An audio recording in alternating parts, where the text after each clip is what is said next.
Hello friends, my self doctor Rakesh और आज हम लोग देखने वाले हैं डॉक्टर्स के बारे में। ये बहुत ही बीएचएम स्टूडेंट के लिए, पैरामेडिकल के स्टूडेंट के साथ साथ जितने भी नर्सिंग स्टूडेंट्स हैं उन सभी के लिए और जो नर्स मेडिकल स्टाफ भी हैं उनके लिए बहुत इंपॉर्टेंट ये वीडियो है कि आखिर आपको ये जानना बहुत जरूरी है कि आखिर ये डॉक्टर होते क्या है। हम लोगों ने अभी तक हॉस्पिटल मैनेजमेंट के कुछ पार्ट को देखा है, उसी के नेक्स्ट वीडियो में हम लोग देखने वाले हैं कि डॉक्टर, टाइप्स ऑफ डॉक्टर क्या होते हैं, कितने टाइप के डॉक्टर होते हैं, क्या डिजीजेज होंगी आपको, तो आप किस डॉक्टर के पास जाएंगे। अधिकतर लोगों को यही नहीं पता चलता है कि हम लोग को जाना कहाँ है दिखाने के लिए। तो सबसे पहले समझते हैं कि आखिर ये डॉक्टर होते क्या है, डॉक्टर होते कौन है। डॉक्टर एक वर्ड है, लैटिन वर्ड से आया हुआ है, लैटिन वर्ड जो कि है डोरेंस। डोसेंट मीनिंग इसका क्या होता है, टू टीच अ स्कॉलर, यानी कि डॉक्टर जो होता है एक स्कॉलर परफेक्ट होना चाहिए। डॉक्टर वर्ड का ही मतलब है कोई भी चीजों में अगर आप परफेक्ट हैं तो एक आप डॉक्टर हैं।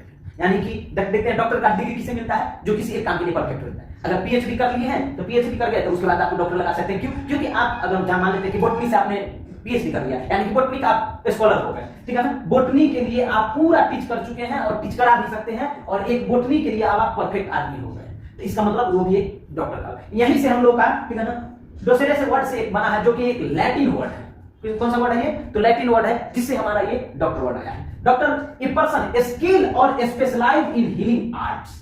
देखिए हम लोग डॉक्टर मेनली अगर हीलिंग आर्ट के लिए कर सकते हैं। हीलिंग आर्ट डेफिनेशन क्या है? हीलिंग आर्ट मतलब कोई चीजों का भरना, यानी कि कोई भी चीजें जो डिजीज बेस्ड हो, जो डिस्टर्बिंग एलिमेंट्स हो, कोई एंटीजेंस है, अगर उस कोई भी एलिमेंट्स को अगर आप ठीक कर रहे हैं तो वो एक डॉक्टर है। हीलिंग आर्ट, हीलिंग आर्ट कोई प्रॉब्लम को सॉल्व भी कर रहे हैं, that is also types of healing. कोई प्रॉब्लम अगर आपके बॉडी में है, कोई प्रॉब्लम्स आपके कहीं भी बिजनेस में है, उसको भी सॉल्व करने का भी एक डॉक्टर है। तो डॉक्टर एक पर्सन होते हैं जो स्किल होते हैं, स्पेशलाइज होते हैं कोई भी चीज को ठीक करने के लिए। अगर हम लोग डिजीज को ट्रीट करते हैं तो हम लोग डॉक्टर हो गए। कोई एक प्रॉब्लम सॉल्व करता है, वो भी एक टाइप ऑफ डॉक्टर है। अब हम लोग मेडिकल क्षेत्र की तरफ चल रहे हैं तो मेडिकल क्षेत्र को तरफ लेकर चलेंगे। डॉक्टर वर्ड का मतलब बहुत कुछ होता है, लेकिन हमको उससे ज्यादा ध्यान देना है कि मेडिकल स्पेशलाइज जो डिजीज हीलिंग आर्ट के लिए हम लोग देखेंगे, ठीक है ना। नेक्स्ट है स्पेशली वन फिजिशियन, डेंटिस्ट। बहुत सारे डॉक्टर्स के टाइप्स हैं who have the advanced degree and is licensed to practise, और उसके पास प्रैक्टिस करने के लिए एक लाइसेंस भी होने की जरूरत है। वही आदमी क्या कर सकता है, एक डॉक्टर बन सकता है, ठीक है। तो अगर हम लोग नेक्स्ट देखते हैं, there are many types of doctor including those that specialize in certain fields। बहुत सारे टाइप के डॉक्टर होते हैं, लेकिन कुछ देखेंगे तो आप लोग कुछ सर्टेन फील्ड के ही डॉक्टर होते हैं। A person specific concern will usually determine the types of doctors they determine the types of doctors they require to treat their medical concerns। देखिए कोई भी medical doctor, types of doctor की अगर बात करते हैं तो कोई एक चीजों को ट्रीट करते हैं। हम लोग मेडिकल की तरफ चलने वाले हैं, तो इसलिए मेडिकल कंसर्न को जो ट्रीट करते हैं उसे हम लोग क्या कहते हैं, डॉक्टर। मेडिकल चीजों को जो भी सॉल्व करते हैं प्रॉब्लम, मेडिकल फील्ड में वर्क करते हैं, उन्हें हम लोग क्या कहते हैं, डॉक्टर करते हैं। किसी एक चीज के लिए भी हो सकते हैं और बहुत सारी चीजों के लिए हो सकते हैं। Doctor are defined as practising, ये बहुत इंपॉर्टेंट है, ये एक प्रैक्टिस का है। Doctors providing direct care to patient, doctor यह है जो पेशेंट को डायरेक्ट केयर करते हैं। अब हम लोग समझते हैं टाइप्स ऑफ डॉक्टर, कितने टाइप के डॉक्टर हैं, ठीक है ना। तो सबसे पहले हमारा प्राइमरी केयर और स्पेशलिस्ट केयर, दो तरह के मेनली डॉक्टर होते हैं। अकॉर्डिंग टू पेशेंट कंडीशन देखेंगे तो फिजिशियन एंड सर्जन, दो टाइप के हैं। अब हम लोग समझते हैं प्राइमरी केयर क्या है, स्पेशलिस्ट केयर क्या है, इस चीज को समझिए। तो अगर हम लोग देखेंगे प्राइमरी केयर को, तो प्राइमरी केयर होते क्या, फिजिशियंस हु जो ट्रीट्स माइनर इलनेस। जैसे गांव में देखते हैं ना, मतलब कहते हैं आरएमपी वाले जितने भी लोग होते हैं, ठीक है ना, ये सब है। आंसर हेल्थ क्वेश्चंस, अगर आप क्वेश्चंस के मतलब कोई भी छोटी मोटी बीमारियां हैं उसमें अगर आप कंसर्न कर रहे हैं, ठीक है ना, तो ये प्राइमरी फिजिशियन का काम है, जिसमें आरएमपी हो गए, नर्सिंग स्टाफ्स हो गए, ये सब चीजें जितने भी हैं वो मेनली हमारे हो जाते हैं, जो कि मेडिकली जो भी हेल्प कर सकते हैं, ठीक है ना, वो सब एक प्राइमरी केयर फिजिशियन कहला सकते हैं। नर्सिंग स्टाफ भी एक प्राइमरी केयर फिजिशियन कहला सकता है, डायटीशियन भी एक प्राइमरी केयर फिजिशियन कहला सकता है, जो भी आपको कंसर्न दे सकते हैं, ठीक है ना।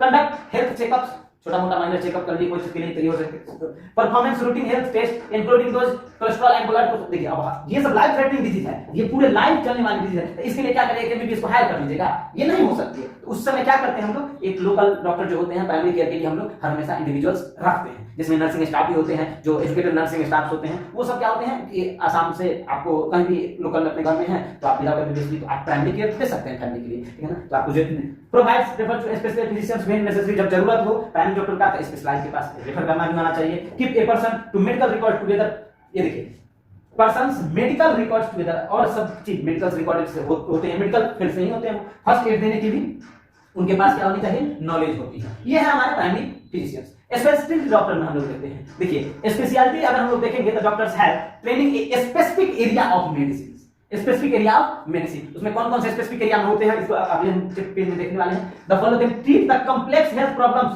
That primary care doctors may not be able. जो प्राइमरी केयर से, अब ये जरूरी नहीं है कि अगर आपको आज मान लेते कोई माइनर इन्फेक्शन हो गया और आप स्पेशलिस्ट के पास आए, नहीं, firstly under the two the primary health care. सबसे पहले जाइए आप छोटे डॉक्टर से मिलिए, अगर ठीक हो जाने वाला तो क्यों स्पेशलिस्ट के पास जानी है, क्योंकि वो ज्यादा दिक्कतें हो जाती है, ठीक है। तो वहां से क्या करना है आप लोगों को, प्राइमरी केयर वाले डॉक्टर के पास चले जाएंगे, वहां से ट्रीटमेंट करेंगे। देन आप लोग क्या करना है, अगर वो doctor not able to cure है, ठीक है ना, क्योर के लिए अगर वो नॉट एबल है, देन आप स्पेशलिस्ट के पास, अगर आपको गैस्ट्रो का दिक्कत है तो फिर गैस्ट्रो फिजिशियन के पास जाइए, गैस्ट्रिक सर्जन के पास जाइए, जितने भी हैं वो सभी का हम लोग देखेंगे। अब टाइप्स ऑफ स्पेशलिस्ट डॉक्टर देखते हैं हम लोग। हमने देखा एलर्जेंस, ठीक है ना, एलर्जेंस इम्यूनोलॉजिकल फैक्टर्स, जो ऑटोइम्यून डिजीज से और एलर्जी ऑटोइम्यून डिजीज फैक्टर वाली डॉक्टर्स होती हैं उसे हम लोग क्या बोलते हैं, एलर्जिस्ट, ठीक है ना।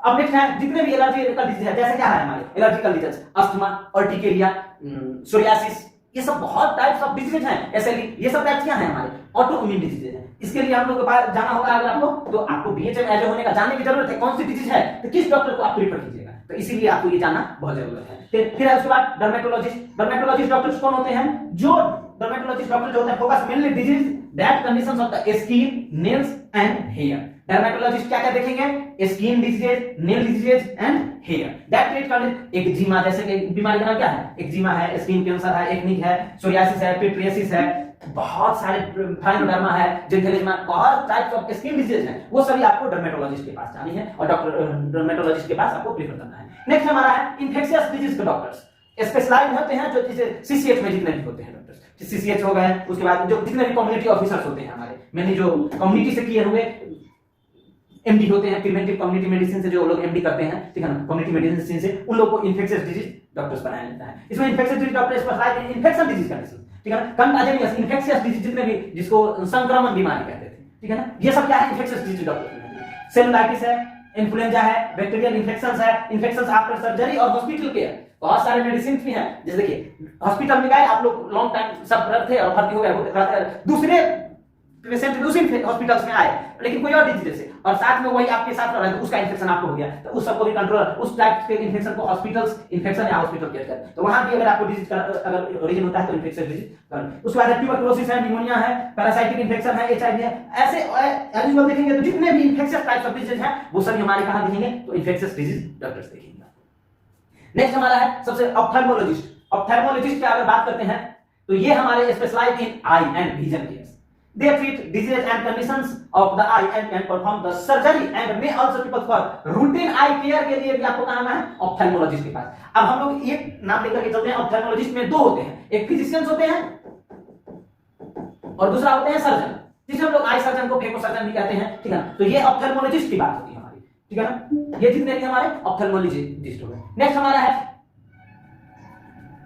Obstetrics and gynaecologist. गायनेकोलॉजिस्ट की अगर हम लोग बात करते हैं, ऑब्स्टेट्रिक्स ये इसमें मेनली अगर देखेंगे preventive, provide preventive care and disease management of the female health condition या फीमेल रिप्रोडक्टिव सिस्टम।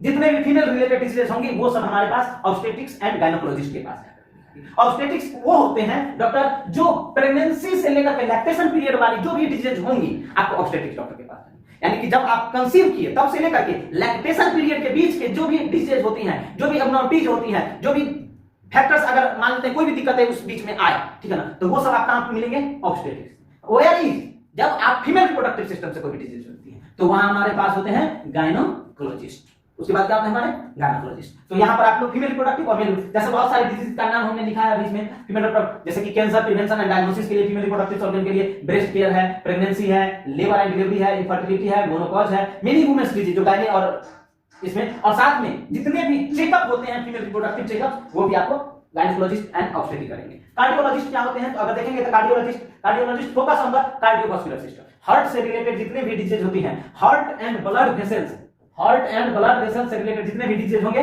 वो कौन देखेंगे आपको, कार्डियोलॉजिस्ट। वो कौन सा देखेंगे डॉक्टर देखेंगे, तो कार्डियोलॉजिस्ट। इसमें भी दो होते हैं, मान लेते हैं जितने भी स्पेशलिस्ट हैं उसमें सर्जन और फिजिशियन दोनों आप लोग अलग अलग कर देंगे, ठीक है, तो वो अलग अलग होते हैं, दोनों अलग अलग बताना थोड़ा सा ज्यादा हो जाता है और काम में तो सेम रहती है। सर्जन क्या करते हैं, सर्जरी करते हैं, वेयर फिजिशियन क्या करते हैं, मेडिसिन और प्रिस्क्रिप्शन प्रिस्क्राइब करते हैं, वो हमारे फिजिशियंस होते हैं, ठीक है ना। Blood cholesterol level, sugar level, ये जितने भी हैं ये हमारे कार्डियोलॉजिस्ट हैं। जो कार्डियक डिजीज है, हार्ट अरिथमिया, बीपी प्रॉब्लम जितने भी होंगे आपको सर्जरी और ये हमारे चले जाते हैं।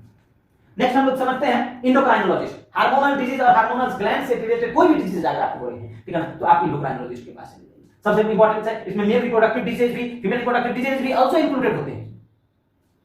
मेल में हम लोग अगर लेते हैं स्टेबिलिटी लेते हैं, फीमेल में इनफर्टिलिटी देखते हैं, हार्मोनल इंबैलेंस, थायराइड कंडीशन जिसमें बहुत सारे डिजीज, हाइपोथायराइडिज्म, ग्रेव्स डिजीज है, वाइटर है, हाइपोथायराइडिज्म है, ये सभी डिजीज कौन देखेंगे? इंडोक्राइनोलॉजिस्ट देखेंगे। ड्राफिज्म हो गए, जेनेटिज्म हो गए, ये बहुत सारे हार्मोनल डिजीज हैं, ठीक है ना, तो ये सब कौन से देखेंगे? डायबिटीज मेलाइटस हो गए, तो ये सब हमारे इंडोक्राइनोलॉजिस्ट देखेंगे। इसमें मेन जो देखेंगे हार्मोन से रिलेटेड जितने भी डिजीज हो, ग्लैंड से रिलेटेड जितने भी डिजीज हो, ये सब हमारे कौन देखेंगे? इंडोक्राइनोलॉजिस्ट देखेंगे। एड्रिनल ग्लैंड से, किडनी से रिलेटेड कोई भी दिक्कतें हो, तो ये सब मेनली जो है हमारे इंडोक्राइनोलॉजिस्ट देखेंगे।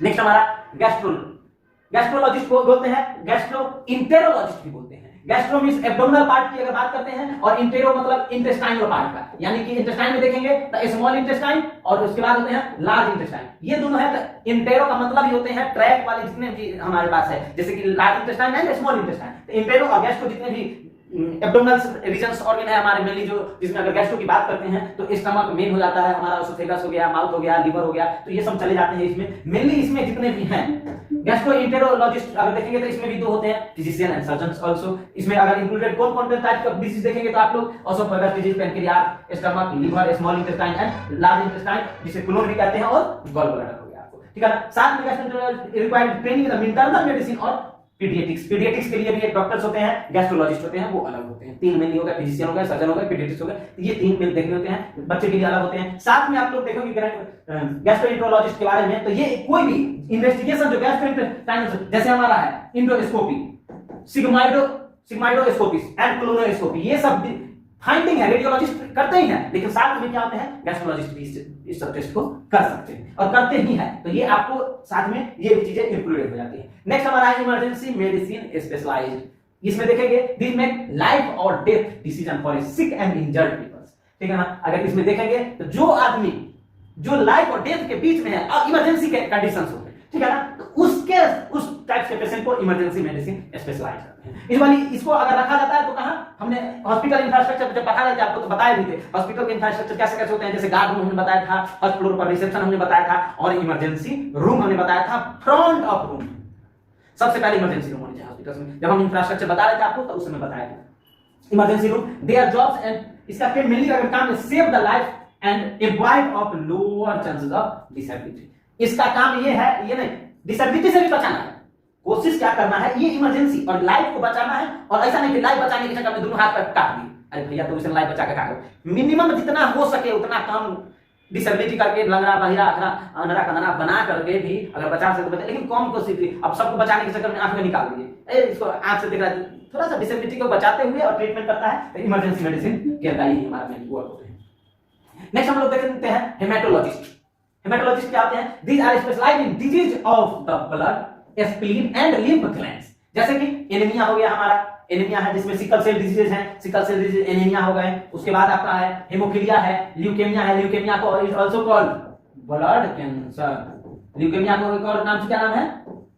Blood cancer. हेमोफीलिया में क्या होते हैं? और हेमरेज है, इसमें और भी बहुत सारे डिजीज हैं, हेमरेज है, उसके बाद इलेक्ट्रोलाइट डिसबैलेंस, ये सभी सब चले जाएंगे हमारे ब्लड से रिलेटेड जितने भी है, साइटोपिनिया, पेनसाइटोपिनिया है, थ्रोम्बोसिस है, बहुत सारे इसमें आते हैं फैक्टर्स डिजीज, ये सबको ट्रीटमेंट करने का काम किसका है? तो हेमेटोलॉजिस्ट का काम है, ठीक है ना। तो नेक्स्ट हम लोग देख लेते हैं मेडिकल जेनेटिक्स। जेनेटिक्स डिजीजेस भी होती है बहुत सारे जेनेटिक डिसऑर्डर, तो जेनेटिकल डॉक्टर के पास diagnose and treat the hereditary disorders passed down from the parents to children, जो मदर से फादर बच्चों में जाता है डिजीज, फादर से जो बच्चों में जाते हैं। जैसे कुछ ऐसे डिजीज हैं, जैसे कहा जाता है कि कुछ ऐसे जिसके पास 7000 मॉलिक्यूलर वेट से अगर कम किसी का होता है एंटीबॉडी का वेट, तो वो ट्रांसफर होता है, 7000 से ऊपर वाले ट्रांसफर्स नहीं होते हैं। तो बहुत सारे डिजीज है जो जेनेटिक है, हेरिडिटरी है, जो इस सब डिसऑर्डर जितने भी होते हैं, डाउन सिंड्रोम, क्लिंटन सिंड्रोम, ये सब डिजीज का मेडिकल जेनेटिक डॉक्टर्स जितने भी होंगे, जेनेटिक्स डॉक्टर, वो उसको ट्रीटमेंट करने का काम करेंगे। मेनली है इसमें doctors may also offer genetic counselling and the screening test. ये इसके बाद देखेंगे तो हमारा जेनेटिक काउंसलिंग तो करेंगे, साथ में क्या है स्क्रीनिंग टेस्ट भी करने का ये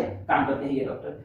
नेक्स्ट हमारा है nephrologist, treat kidney disease as well as high blood pressure and fluid and mineral imbalance like a kidney disease. Kidney disease जितने भी होंगे वो इसमें देखेंगे हम लोग। और साथ में कुछ है जैसे कि ब्लड प्रेशर है, उसके बाद बॉडी इलेक्ट्रोलाइट बैलेंस है, हमारा बॉडी फ्लूइड मेंटेनेंस, हमने इसी पाइसिप के बारे में चर्चा किया है, वो भी वीडियो आपको मिल जाएगा इस लिंक में, आप देख लीजिएगा डिस्क्रिप्शन में, नहीं तो डाल देंगे उसका लिंक भी, साथ में आप वहां से भी देख सकते हैं बॉडी फ्लूइड मेंटेनेंस कैसे होता है और बॉडी फ्लूइड होते हैं क्या।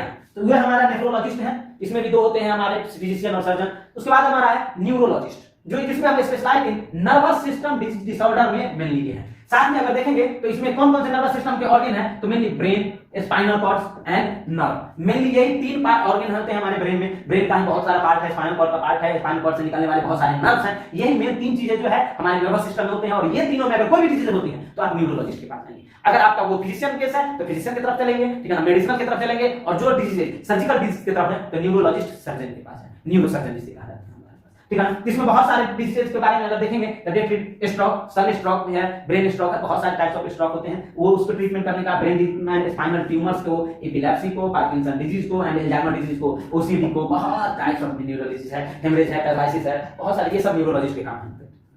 नेक्स्ट हमारा है oncologist, this determines cancer specialist. इसमें अगर हम लोग देखेंगे तो ऑन्कोलॉजिस्ट इसको बोलते हैं जो कोई भी टाइप्स ऑफ कैंसर को ट्रीटमेंट करते हैं, जो जेनेटिक लेवल पर चेंज होते हैं, उनको मतलब सेल डिवीजन एब्नॉर्मल होते हैं, नियोप्लाजिया होते हैं, तो उसी को हमारा क्या है, कैंसर कहलाता है। जो ट्रीटमेंट कहां होगा, ऑन्कोलॉजिस्ट, जिसका ऑन्को का मतलब ही होता है रूट, ऑन्को का मतलब ही क्या होता है हमारा रूट, जहां से कोई चीज का जर्मिनेशन हुआ है, ठीक है ना। तो abnormal cell division, abnormal cell death, abnormal cell structure ही तो हमारा कैंसर है, नियोप्लाजिया कहते हैं, ठीक है ना। तो दे इसमें क्या करते हैं, they do chemotherapy treatments, work with the radiation and oncologist, surgeon भी होते हैं इसमें, some care of the with cancer, surgery से भी कुछ केयर इसका किया जाता है, ठीक है ना। तो मेनली ऑन्कोलॉजिस्ट जो है कैंसर को देखने का काम करते हैं, जितने भी होते हैं। नेक्स्ट हमारा है ऑप्थेल्मोलॉजिस्ट, के बारे में हम लोगों ने चर्चा किया है कि आज के जितने भी डॉक्टर्स होते हैं उसे हम लोग ऑप्थेल्मोलॉजिस्ट कहते हैं। ऑस्टियोपैथ्स देखिए, ऑस्टियोपैथ्स हमने इसमें मेंशन इसलिए कर दिया है ऑस्टियोपैथ्स के बारे में, ये एक टाइप के डिग्री भी कह सकते हैं जो एमबीबीएस के बाद जस्ट लाइक एमडी है, ठीक है ना। जो इसमें मेनली क्या करते हैं, स्पेसिफिक चीजों के नहीं होते हैं, ये होते हैं लेटेस्ट मेडिकल टेक्नोलॉजी जितने भी होते हैं उसको जानकारी देने के लिए ऑस्टियोपैथ्स। जैसे कि अगर आप देखेंगे तो बहुत सारे नए इसे मेडिकल इंजीनियर कह सकते हैं हम, जिनको मेडिकल इंजीनियर कह सकते हैं। मेडिकल जैसे में ट्रेनिंग स्ट्रेसेस बहुत सारे इसमें ट्रेनिंग दिया जाता है, मशीन चलाने का भी, बहुत इसमें नेचुरल एबिलिटी भी होती है, बहुत ये सब ये मतलब समझ रहे हैं, रिहैबिलिटेशन टाइप में एक तरह के कह सकते हैं, ठीक है ना। रिहैबिलिटेशन में भी कह सकते हैं कि रिहैबिलिटेशन टाइप में होती है, ये किसी भी चीजों को क्योर करने के लिए, नेचुरल थेरेपी की तरफ ही, नेचर की तरफ ले जाने का लिए डाइटिशियन कह सकते हैं आप लोग इनको, ठीक है ना। तो डाइटिशियन के भी तरह ये वर्क करते हैं। नेक्स्ट हमारा है ओटोलैरिंजियोलॉजिस्ट। इसमें देखिए ओटो मींस क्या होता था, ईयर, लैरिंग्स, उसके बाद हमारा नेक आ जाता है, ठीक है ना। इसमें अगर कहा जाए तो ईएनटी कह सकते हैं इसको, ईएनटी डॉक्टर कहते नहीं है, ईएनटी डॉक्टर है, ईयर, ठीक है ना। इसके बाद नेक देखेंगे, इसका थ्रोट देखेंगे, मेनली ये तीन चीजें यहाँ पर, ईयर, नेक एंड थ्रोट, ये मेनली देखेंगे तो क्या क्या है इसमें, ईयर्स है, नोज है, थ्रोट है, उसके बाद हमारा साइनस है, हेड है, नेक है and some respiratory system also included in otolaryngologist बोलते हैं इसको। दे आल्सो द, ये अगर हम लोग देखेंगे तो एक प्लास्टिक सर्जन के भी तरह इसमें ईएनटी होते हैं हमारे, ईएनटी ही प्लास्टिक सर्जन भी कहलाते हैं। दूसरा है हमारा पैथोलॉजिस्ट। पैथोलॉजिस्ट कौन होते हैं, टाइप्स के लैब डॉक्टर को कहते हैं हम लोग पैथोलॉजिस्ट, जो कॉज ऑफ डिजीज को ढूंढने का काम करते हैं और एग्जामिनेशन करते हैं बॉडी के टिश्यू को, बॉडी फ्लूइड को, बॉडी फ्लूइड में क्या, ब्लड का जांच करने वाला पैथोलॉजिस्ट होता है, स्पर्म का जांच करने वाला बॉडी फ्लूइड का पैथोलॉजिस्ट होते हैं हमारे। नेजल डिस्चार्ज को, सीएसएफ को, सभी फ्लूइड को, बॉडी के फ्लूइड को जांच करने का काम मैंने पता है ना, लैब वाला डॉक्टर को पैथोलॉजिस्ट कहते हैं, ठीक है ना। जो बीमारी के क्यों हुआ बीमारी, इसके कारण को ढूंढने का काम करते हैं हमारे पैथोलॉजिस्ट, हमारे पैथोलॉजिस्ट होते हैं। नेक्स्ट हमारा पीडियाट्रिशियन। अब देखिए बच्चा के डॉक्टर को, एक 0 से लेकर के 15 ईयर तक बच्चे को क्या बोलते हैं, बच्चा को जितना बीमारी हो वो सब क्या कहां जाएंगे, पीडियाट्रिक्स में। पीडियाट्रिक्स सब पीडियाट्रिक्स स्पेशलाइज इन द, देखिए pre teens and teens, child abuse जितने भी हो, बच्चे वाली बीमारियां और चिल्ड्रन डेवलपमेंट इशू भी अगर हो रहा है आपका, ठीक है ना, तो आप कहां जाइएगा, पीडियाट्रिक्स के पास, डॉक्टर बच्चा के डॉक्टर के पास जाइएगा। बच्चा के डॉक्टर को हम लोग पीडियाट्रिक्स फिजिशियन और पीडियाट्रिक्स सर्जन, बच्चे के सर्जन को बोलते हैं। आगे हम लोग देखेंगे, अभी बहुत इस चीज को समझिए, ये बहुत ही इंपॉर्टेंट था, ठीक है ना, इसलिए हमने इसको मेंशन कर दिया है, ठीक है ना। फिजियोथेरेपिस्ट देखिए, इसका फिजियोथेरेपिस्ट देखें कुछ उसी तरह ही होते हैं फिजियोथेरेपिस्ट। इसमें क्या करते हैं, they specialise in the physical medicine and rehabilitation tract, neck, back pain, sports और spinal cord injury as well as disability caused by the accidental. Mainly अगर इसको देखेंगे तो फिजियोथेरेपिस्ट जो होते हैं, ठीक है ना, फिजियोथेरेपिस्ट उसी को कहा जाता है। ठीक है ना। तो इसमें मेनली इसमें इस डॉक्टर का काम क्या है मेनली, अच्छा उसमें भी देखिए स्पॉट में जो मास्टर डिग्री किया होगा वही होगा, जो एमडी इन फिजियोथेरेपी में अगर करेगा, ठीक है ना, मूवमेंट्स में करेंगे, पेन्स में करेंगे, वही लोग ही कर सकते हैं, ठीक है ना। नेक्स्ट हम लोग समझते हैं प्लास्टिक सर्जन के बारे में। प्लास्टिक सर्जन क्या होते हैं, तो यू में देखिए कॉस्मेटिक सर्जन्स, दे रिपेयर और repair of skin, face, hand, breast and body. Repair यानी कि मेरा स्किन अगर यहाँ का खराब हो गया, तो इसमें अगर आपको न्यू हमको स्किन चाहिए, अच्छा चाहिए, और सेम अगर बर्न है, कोई भी स्कार बर्न हो गया, तो कोई अगर दाग भी रहता है उसको रिमूव कर करके और न्यू स्किन का रिपेयर करना भी इसी का काम है हमारा। आफ्टर इंजुरी और डिजीज का कॉस्मेटिक रीजन जितने भी हो, जैसे कि एसिड लग गया चेहरा, उस सब में केस में हमारे ये काम कर जाते हैं। नेक्स्ट हमारा है पोडियाट्रिक्स, आप इसमें देखिएगा आप लोग, ठीक है ना। ये मेनली पोडिया मतलब ये होता है ये लोअर एक्सट्रीमिटीज का एंकल जहां जॉइंट्स होते हैं, ठीक है। तो ये मतलब ये एंकल्स एंड फीट वाली दिक्कतें जो होंगी, ये हम लोग जब आगे आप लोग पढ़ेंगे इसमें रूमेटोलॉजी में, तो उसमें हम आपको बताएंगे भी, वो लगभग दोनों चीजें एक ही होती है, थोड़ा बहुत का डिफरेंस होता है, ठीक है ना। Including injury from the accidents और sports from the ongoing health conditions like diabetes, ठीक है। Podiatrists have the advance training in the subspecialised of foot. Mainly ये पैर के डॉक्टर्स होते हैं, ठीक है ना। मेनली हमारे क्या होते हैं, ये पैर के डॉक्टर्स होते हैं पोडियाट्रिक्स में, अगर देखिए। नेक्स्ट हमारा है प्रिवेंटिव मेडिसिन स्पेशलाइजेशन, जिसे हम लोगों ने अभी इन्फेक्शंस मेडिसिन स्पेशलाइज भी देखा है, वो दोनों लगभग सेम होते हैं, लेकिन इनका होता है डिजीज होने से पहले बचाने का काम। दूसरा होता है ये कोई भी एक्सीडेंटल केस हो, जैसे पॉइजनिंग हो, हैंगिंग हो, ड्राउनिंग हो, ये सब ड्रग का एब्यूज हो, ये सब मेनली इसको प्रिवेंटिव करने का काम करते हैं, इम्यूनाइजेशन भी करने का इन्हीं का काम है हमारा, मेनली देखेंगे।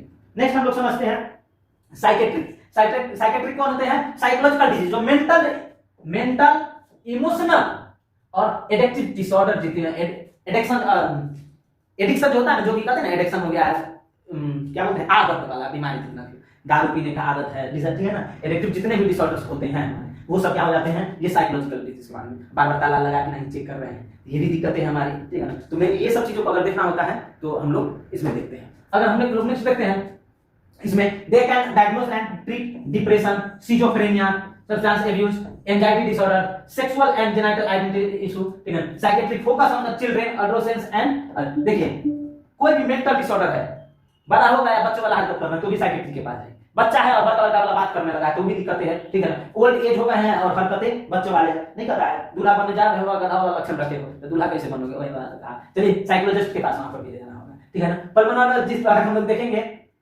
पल्मोनोलॉजिस्ट, पल्मोनो का मतलब ये होता है कि हमारा लंग्स, ठीक है ना, ये हमारा क्या होते हैं, तो मेनली लंग्स।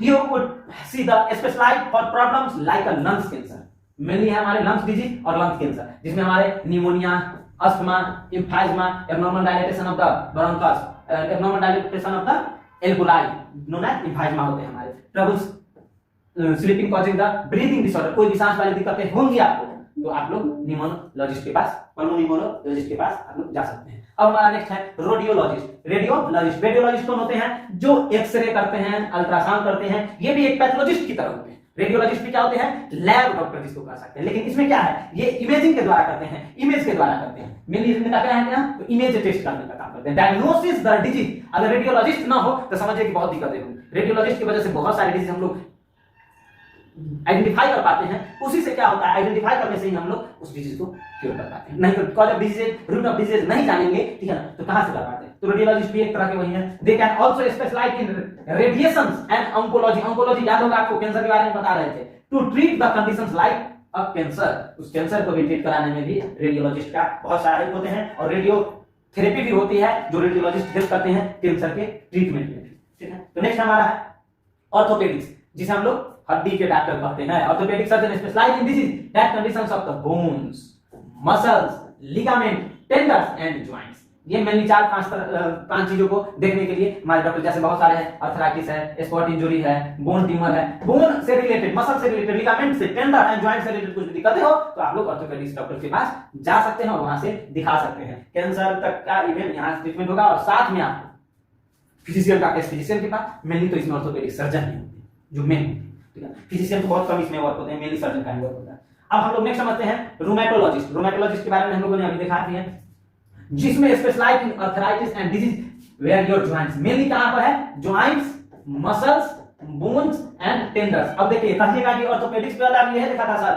और रूमेटोलॉजिस्ट वाला भी यही लिखा था। रूमेटोलॉजिस्ट वाला मेनली जो है, ठीक है ना, जॉइंट्स और ऑपरेशन नहीं ना कर सकता है रूमेटोलॉजिस्ट, वो मूवमेंट्स बता देगा आपको। रूमेटोलॉजिस्ट जॉइंट्स में मूवमेंट्स बता देंगे, जॉइंट्स में जोड़ेंगे कैसे वो बताएंगे, लेकिन जोड़ने का काम किसका होगा, तो ऑर्थोपेडिक का काम। तो यानी कि ऑर्थोपेडिक्स और रूमेटोलॉजिस्ट दोनों अपना भाई समझिए, चचेरवा नहीं, अपना भाई समझिए, ठीक है ना। दोनों मिल करके ऑस्टियोपोरोसिस, बोन रिलेटेड डिजीज भी, बैक एक, गार्ड, टेंडर्स, जॉइंट से रिलेटेड जितने भी दिक्कतें हो, इंजरी हो, तो ये सब करने का काम किसका है, रूमेटोलॉजिस्ट का काम है। उसके बाद हमने बहुत सारे दूसरे तो सर्जन और ये दोनों चीजें लेकर के चला, हम लोगों ने देखा एक और अलग है, एक जनरल सर्जन जिसे कहा जाता है। ऑपरेटिव पार्ट्स देखते हैं हमारे कोई भी बॉडी का, ठीक है, जिसमें छोटा मोटा चीजें है जो जनरलाइज कर देती है। अब ट्यूमर के लिए स्पेशल डॉक्टर से भी होगा, यहाँ का ट्यूमर, पेट का ट्यूमर अलग है, पैर का ट्यूमर अलग है, इसीलिए क्या करते हैं, जो कोई स्पेसिफिक ऑर्गन का डिजीज नहीं।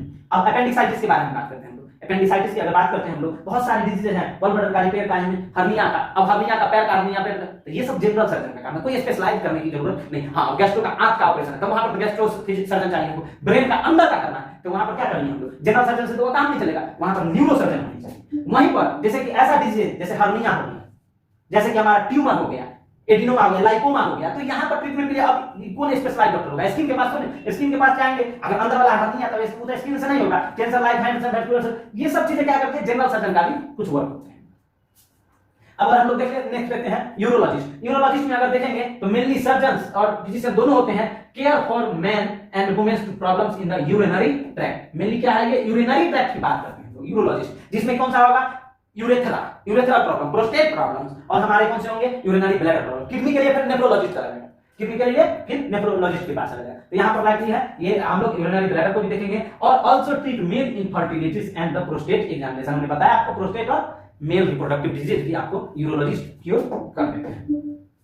नेक्स्ट हमारा है स्पोर्ट्स मेडिसिन स्पेशलाइजेशन। अब हम लोग देखते हैं स्पोर्ट्स मेडिसिन स्पेशलाइज में हम लोगों ने बहुत सारा चीजें देखा, रोमेटिक्स में भी, फिजियोथेरेपिस्ट में भी, फिजियोथेरेपी में मेनली जो स्पोर्ट के लिए होते हैं, जैसे स्पोर्टाइटिस, जिसमें देखिए इसमें हार्ट के लिए भी अलग स्पोर्ट होते हैं, ठीक है। Those doctor diagnose, treat and prevents injuries related to the sports and exercise से रिलेटेड कोई अगर दिक्कतें हो तो वो हम लोग कहां देखेंगे, स्पोर्ट मेडिसिन स्पेशलाइजेशन के पास। ये था हमारा टाइप्स ऑफ डॉक्टर जो हम लोगों ने बीएचएम के स्टूडेंट के लिए, और मेनली बीएचएम ही नहीं सभी स्टूडेंट इसको देख सकते हैं, समझ सकते हैं। अब नेक्स्ट टाइम से कभी भी कोई भी प्रकार की प्रॉब्लम्स हो तो आप सबसे पहले डिजीज को समझिए और उसी के अकॉर्डिंग ट्रीटमेंट कीजिए। अब ब्रेन में बीमारी हो और चले जाइए कार्डियोलॉजिस्ट के पास, तो क्या ट्रीटमेंट आप सोच रहे हैं। तो ये चीजें हैं आपको जाननी होगी कि कौन से डॉक्टर्स को क्या बोलते हैं, ठीक है। आप लोग देखे ही होंगे बहुत सारे बोर्ड लगे होते हैं, nephrologist, urologist, hepatologist, multiples of doctors, ठीक है। अब तो स्पेशलाइजेशन भी होने लगा, पीडियाट्रिक्स के लिए हो जाते हैं, तो हेपेटो के लिए भी और गैस्ट्रोएंटेरोलॉजिस्ट से निकाल करके सिर्फ हेपेटोलॉजिस्ट हो गए हैं, अब सिर्फ लिवर देखेंगे। थोड़ा सा और स्पेशलाइजेशन अब एक दो बन गए हैं, बाकी हम लोग नेक्स्ट में देख लेंगे। हॉस्पिटल इंफ्रास्ट्रक्चर को देखे हैं, नेक्स्ट हम लोग अगले यूनिट में रिसेप्शन और ये सब चीजों के बारे में, हॉस्पिटल के फर्स्ट यूनिट के बारे में देखेंगे, बीएचएम के सिलेबस को देखते हुए, ठीक है। और बाकी के लिए अभी तक के लिए इतना ही, बाकी हम लोग नेक्स्ट वीडियो में देखेंगे। तब तक के लिए धन्यवाद और आपको बेस्ट ऑफ लक।